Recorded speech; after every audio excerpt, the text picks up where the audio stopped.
ମିନତିର ଆଖିରେ ନିଦ ନଥାଏ। ସେ କେବଳ ମୁକ୍ତ ଆକାଶକୁ ଚାହିଁ ଦେଖୁଥାଏ କେତେବେଳେ ରାତି ପାଇ ସକାଳ ହେବ ଆଉ ତା ଭାଇ ସହ ଶ୍ରୀକ୍ଷେତ୍ର ଆସିବ କଳା ଠାକୁରଙ୍କୁ ଦର୍ଶନ କରିବା ପାଇଁ। କାହିଁ ଏତେ ଦିନରୁ ଦେଖିନି କାଳିଆକୁ, ମନଟା କେମିତି ଲାଗୁଥାଏ। ତା ଛଡ଼ା ଏତେ ଦିନ ପରେ ଭାଇକି ତାର ମନ ନେଇଛି, ତାର ଖୁସି ଏବେ କହିଲେ ନ ସରେ।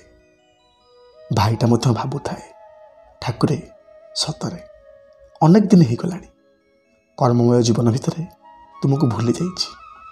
ମନଉଣା କରିବେନି ଠାକୁରେ, ତୁମ ପାଖକୁ ନିଶ୍ଚୟ ଯିବି। ଭଉଣୀ ବଡ଼ ମନ କରିଛି, ତାକୁ ତୁମ ଦର୍ଶନ କରେଇବି। ତୁମ ଅବଢ଼ା ହାଟରେ ତାକୁ ଟିକେ ଅବଢ଼ା ଖୁଆଇବି। ଚାହୁଁ ଚାହୁଁ ନିମିଷକ ମଧ୍ୟରେ ରାତି ପାଇ ସକାଳ ହେଲା। ଏଥର ଭାଇ ଭଉଣୀଙ୍କର ଖୁସି କହିଲେ ନ ସରେ। କାଳିଆକୁ ପରା ଦର୍ଶନ କରିବାକୁ ଯିବେ। ସେମାନେ ଆଉ ଡେରି ନ କରି ବାଡ଼ିରୁ ତୋଳି ଆଣିଲେ ତୁଳସୀ ଆଉ କୁସୁମ। ପାଖରେ ମଧ୍ୟ ସାଇତି ରଖିଥାନ୍ତି ଗୋଟା ନଡ଼ିଆ। ଏଥର ସଅଳ ବାହାରି ପଡ଼ିଲେ। ଗାଁ ପାଖରୁ ବସ୍ଟିଏ ଯାଏ ଶ୍ରୀକ୍ଷେତ୍ର। ସଅଳ ଯାଇ ବସ୍ଟା ମଧ୍ୟ ଧରିଲେ। କେବଳ ଏତିକି ଭାବୁଥାନ୍ତି, କାଳିଆରେ ତୋତେ କହିବା ପାଇଁ ଅନେକ କଥା ବାକି ଅଛି, କେବଳ ତୋ ପାଖରେ ପହଞ୍ଚିଲେ ହେଲା। ଯାହା ହଉ ମହାପ୍ରଭୁଙ୍କର କୃପାରୁ ବସ୍ଟା ମଧ୍ୟ ସଅଳ ଆଣି ଛାଡ଼ିଦେଲା ଶ୍ରୀକ୍ଷେତ୍ର ବଡ଼ଦାଣ୍ଡରେ। ପତିତ ଭାବର ନେତକୁ ଯାଇ ଭାଇ ଭଉଣୀଟିଏ ଆତ୍ମବିହର ହେଇ ପଡ଼ୁଥାନ୍ତି। ଦୁଇ ହାତକୁ ଯୋଡ଼ି ଦେଇ କହୁଥାନ୍ତି, ଠାକୁରେ ତୁମକୁ କୋଟିଏ କୋଟି ପ୍ରଣାମ। ଯାହା ହଉ ଏତେ ଦିନର ଆଶା ଆଜି ପୂରଣ ହେବାକୁ ଯାଉଛି। ଯେତେବେଳେ ସେମାନେ ସିଂହଦ୍ୱାର ପାଖକୁ ଆସନ୍ତି, ସେମାନେ ଆଶ୍ଚର୍ଯ୍ୟ ହୋଇଗଲେ। ଲକ୍ଷ ଲକ୍ଷ ଭକ୍ତମାନଙ୍କର ଧାଡ଼ି ଲାଗିଥାଏ ମହାପ୍ରଭୁଙ୍କୁ ଦର୍ଶନ କରିବା ପାଇଁ। ଅଟକି ଗଲେ ସେଇ ଭିଡ଼ ଭିତରେ ଭାଇ ଭଉଣୀଟିଏ।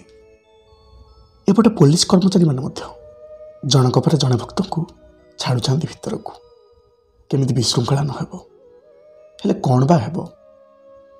ଏପଟେ ମିନତି ଅଥୟ ହୋଇପଡ଼ିଲାଣି କାଳିଆକୁ ଟିକେ ଦର୍ଶନ କରିବା ପାଇଁ। ତାର ଭାଇଟା ମଧ୍ୟ ବୋଧ ଦେଇ କହୁଥାଏ, ତୁ ଜମା ବ୍ୟସ୍ତ ହନି ଭଉଣୀ, ଆମ ପାଳି ନିଶ୍ଚୟ ପଡ଼ିବ। କାଳିଆ ସୁନାକୁ ଆମେ ନିଶ୍ଚୟ ଦର୍ଶନ କରିବା। ହେଲେ କେତେ ବା ଆଉ ଛିଡ଼ା ହେବ ସେ ଭିଡ଼ ଭିତରେ? ତା ଛଡ଼ା ଝିଅ ପିଲାଟା, ମୁଣ୍ଡ ଉପରେ ଟାଣ ଖରା, ଭକ୍ତମାନଙ୍କର ଏମିତି ଠେଲା ପେଲା, ଆଉ ସମ୍ଭାଳି ପାରିଲା ନିଜକୁ। ଭାଇକୁ କହି ପକାଉଥାଏ, ନାଇଁ ଲୋ ଭାଇ, କାଳିଆ ବୋଧ ଆମ ଉପରେ ରୁଷିଛି। ସେ ଆମକୁ ଦର୍ଶନ ଦେବନି। ତା ନ ହୋଇଥିଲେ ତାକୁ ଦେଖିବା ପୂର୍ବରୁ ଏମିତି କ'ଣ ଭିଡ଼ ଲାଗନ୍ତା?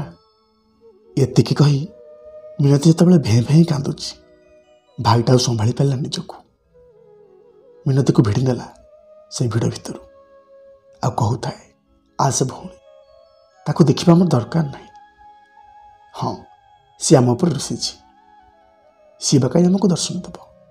ଆମେ ତାର କି ସେଦିନ ମନକୁ ତାର ଯାହା ଆସିଲା କହିଗଲା, ଆଉ ଭଉଣୀକି ତାର ଡାକି ନେଇଗଲା।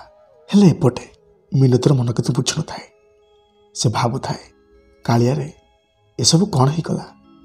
ଅନେକ ବର୍ଷ ପରେ ଭାଇକୁ ମନେଇକି ତୋତେ ଟିକେ ଦର୍ଶନ କରିବାକୁ ଆଣିଥିଲି, ତୁ କାହିଁ ଏମିତି କଲୁ? ଭିତରକୁ ଟିକେ ଯିବାକୁ ଦେଲୁନି। ଏତେ ଭିଡ଼ ତୋତେ ଦେଖିବା ପାଇଁ। ସତରେ ତୁ ଭାରି କପଟିଆ। ଏପଟେ ଭାଇଟା ତାର କହୁଥାଏ, ନାଇଁ ଲୋ ଭଉଣୀ, ତୁ ମନଉଣା କରନି।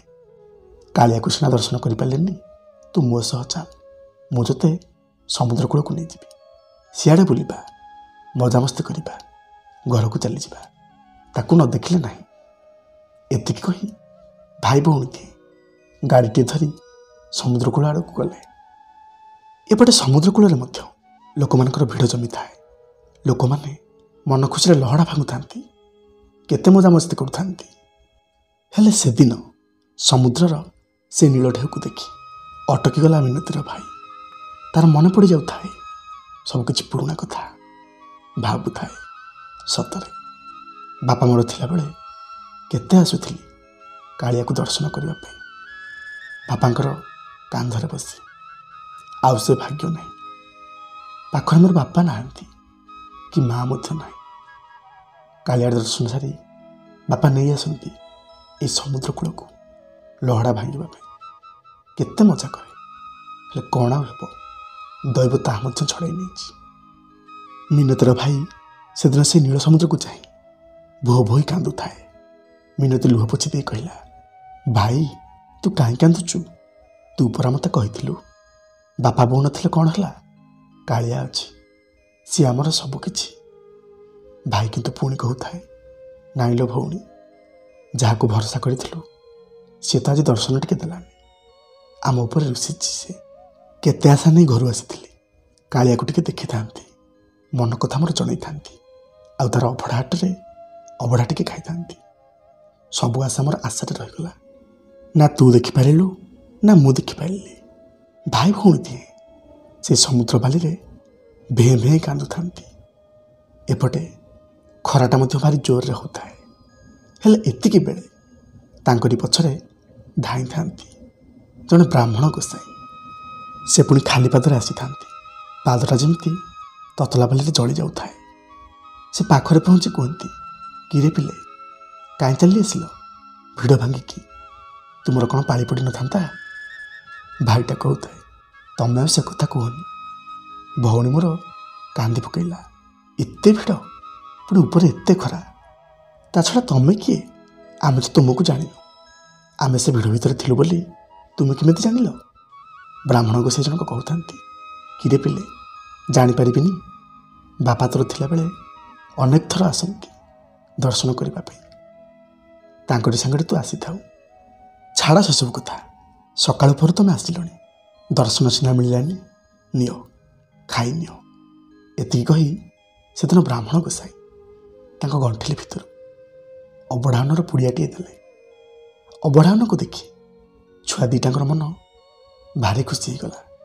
ସେ ମନେ ମନେ ଭାବୁଥାନ୍ତି, ଘରୁ ତ ଏଇଆ ଭାବିକି ଆସିଥିଲୁ, ଦର୍ଶନ ସାରି ଅବଢ଼ା ଟିକେ ଖାଇଥାନ୍ତୁ। ଛାଡ଼, ଦର୍ଶନ ତ ମିଳିଲାନି। ତା ଛଡ଼ା ବ୍ରାହ୍ମଣ ଗୋସାଇଁ ଜଣକ ଯେତେବେଳେ ଯାଚୁଛନ୍ତି, ମନା ବା କରିବେ କିଆ? ସେ ମହାପ୍ରଭୁଙ୍କୁ ଡାକି ସେଦିନ ଭାଇ ଭଉଣୀ ଦିଏ ସମୁଦ୍ର କୂଳରେ ଅବଢ଼ା ଅନ୍ନ ଖାଇଲେ ଭାରି ଖୁସି ଲାଗୁଥାଏ। ଆଉ ବ୍ରାହ୍ମଣ ଗୋସାଇଁ ମଧ୍ୟ ପାଖରେ ବସିଥାନ୍ତି। ଖାଇସାରି ମିନତି ପଚାରୁଥାଏ, ଗୋସାଇଁ, କଥାଟିଏ ପଚାରିବି।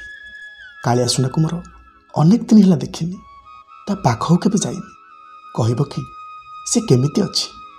ଗୋସାଇଁ ଟିକେ ମୁରୁକି ହସି କହୁଥାନ୍ତି, ସେ ଭାରି ଭଲରେ ଅଛି, ଭକ୍ତମାନଙ୍କୁ ସେ ଏମିତି ଚାହିଁ ରହିଛି।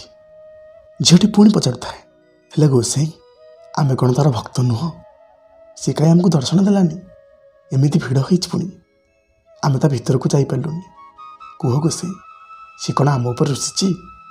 ଏତିକି କହିଲା ବେଳକୁ ମିନତି କାନ୍ଦି ପକାଉଥାଏ।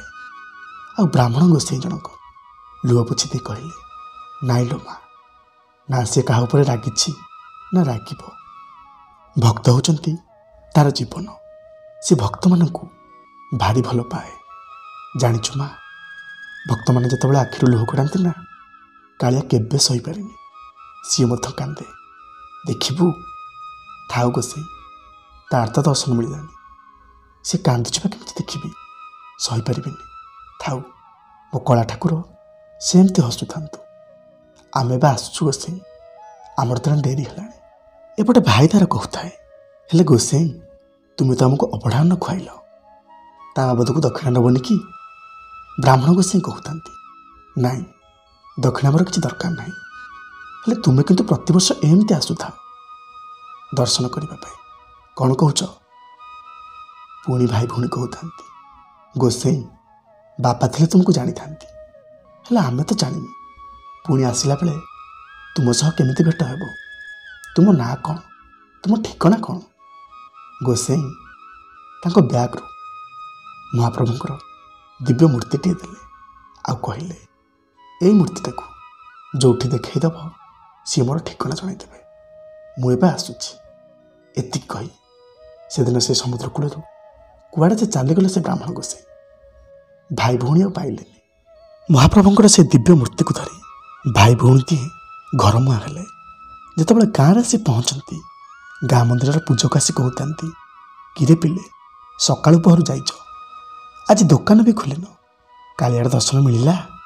ଭାଇ ଭଉଣୀ କହୁଥାନ୍ତି, ଗୋସାଇଁ, ଭାରି ଭିଡ଼ ହୋଇଥିଲା ଶ୍ରୀକ୍ଷେତ୍ର ଆଜି, କାଳିଆକୁ ଦେଖିପାରିଲୁନି। ଆମେ ସମୁଦ୍ର କୂଳରେ ବସିଥିଲୁ, ହେଲେ ସେଠି କ'ଣ ହେଲା ଜାଣନ୍ତି? ଜଣେ ବ୍ରାହ୍ମଣ ଗୋସାଇଁ ଆସିଲେ, ଆମକୁ ଅବଢ଼ା ଅନ୍ନ ଖାଇବାକୁ ଦେଲେ। ପିଲା ଦୁଇଟିଙ୍କ ମୁହଁରୁ ଯେତେବେଳେ ଏଇ କଥା ଶୁଣୁଥାନ୍ତି, ବ୍ରାହ୍ମଣ ଗୋସାଇଁ ଆଶ୍ଚର୍ଯ୍ୟ ହେଉଥାନ୍ତି। ଆରେ ଶ୍ରୀକ୍ଷେତ୍ରରେ ପୁଣି କେଉଁ ବ୍ରାହ୍ମଣ ତୁମର ଚିହ୍ନା? କିଏ ତୁମକୁ ଅବଢ଼ା ନ ଖୋଇଲେ, ପୁଣି ସମୁଦ୍ର କୂଳରେ? ହଁ ଗୋସାଇଁ, ସେ ଆମକୁ କହିଛନ୍ତି ଆମେ ଯେବେ ବି ଶ୍ରୀକ୍ଷେତ୍ର ଯିବୁ ସେ ଆମର ଭେଟ ହେବେ। ଏଇ ଦେଖୁନ ତାଙ୍କର ଠିକଣା ଦେଇଛନ୍ତି। ଯେତେବେଳେ ଠିକଣା ସ୍ୱରୂପ ଭାଇଟା ସେଦିନ ମହାପ୍ରଭୁଙ୍କର ଦିବ୍ୟ ମୂର୍ତ୍ତିକୁ ବଢ଼ାଇ ଦେଇଛି, ବ୍ରାହ୍ମଣ ଗୋସାଇଁ ଆଶ୍ଚର୍ଯ୍ୟ ହେଇଗଲେ। ଆରେ ଠିକଣା କାହିଁ? ଇଏ ତ ମୂର୍ତ୍ତି ମହାପ୍ରଭୁଙ୍କର। ହଁ ଗୋସାଇଁ, ସେ କହିଛନ୍ତି ଏଇ ମୂର୍ତ୍ତି ହେଉଛି ତାଙ୍କର ଠିକଣା। ଆକୁ ଯେଉଁଠି ବି ଦେଖାଇଦେବ ସେ କହିଦେବେ ସେ ବ୍ରାହ୍ମଣ ଗୋସାଇଁଙ୍କର ଠିକଣା, ସେ କେଉଁଠି ରୁହନ୍ତି। ବ୍ରାହ୍ମଣ ଗୋସାଇଁ ଯେତେବେଳେ ପିଲା ଦୁଇଟିଙ୍କ ଠାରୁ ଏଇ କଥା ଶୁଣୁଥାନ୍ତି ସେ କାନ୍ଦି ପକାଇଲେ। ସେଦିନ ସେଇ ମୂର୍ତ୍ତିର ପାଦ ତଳେ ପଡ଼ିଯାଇ କହିଲେ, ଜାଣିଛ ତୁମେ ବଡ଼ ଭାଗ୍ୟବାନ। ସେଇ ଯେଉଁ ବ୍ରାହ୍ମଣ ଗୋସାଇଁ କଥା କହୁଛ ସେ ଆଉ କେହି ନଥିଲେ, ମୋ ମହାପ୍ରଭୁ ନିଜେ ଆସିଥିଲେ। ସେ ସହିପାରିଲେନି ତୁମର ସେ ଆକୁଳ ଚିତ୍କାର। ତୁମକୁ ଦର୍ଶନ ଦେବା ପାଇଁ ସେ ତତଲା ବାଲିରେ ଉଦୁଦିଆ ଖରାବେଳେ ଚାଲି ଚାଲି ଆସିଥିଲେ। ସତରେ କାଳିଆ ତୁ କେଡ଼େ ମହାନ। ଭକ୍ତଟିକୁ ଦର୍ଶନ ଦେବା ପାଇଁ କାଳିଆ ପାଇଁ ଏ ତତଲା ବାଲି ବା କ'ଣ କରିବ? ଏ ଉଦୁଦିଆ ଖରାବେଳେ ବା କ'ଣ କରିବ? ସତରେ ତାକୁ ପାଇବା ପାଇଁ ମନ ଭିତରେ ଭକ୍ତି ଥିଲେ ହେଲା, ଶ୍ରଦ୍ଧା ଥିଲେ ହେଲା, ଭଲ ପାଇବା ଥିଲେ ହେଲା। କଥା ଦେଉଛି ତୁମେ ଯଦି ତାକୁ ଭକ୍ତିରେ ଡାକିଥିବ ସେ ତୁମ କଥା ନିଶ୍ଚୟ ଶୁଣିବ, ଆଉ ତୁମକୁ ଦର୍ଶନ ଦେବା ପାଇଁ ସେ ନିଶ୍ଚୟ ଆସିବ। ନମସ୍କାର ଆଜ୍ଞା। ଆଜିର ଏହି ଭିଡ଼ିଓଟି ଯଦି ଆପଣମାନଙ୍କୁ ଭଲ ଲାଗିଥାଏ ଜଣାଇବେ ନିଶ୍ଚୟ। ମହାପ୍ରଭୁଙ୍କର କୃପାରୁ ସମସ୍ତେ ଭଲରେ ଥାନ୍ତୁ, ସମସ୍ତେ ଖୁସିରେ ଥାନ୍ତୁ। ଜୟ ଶ୍ରୀ ଜଗନ୍ନାଥ।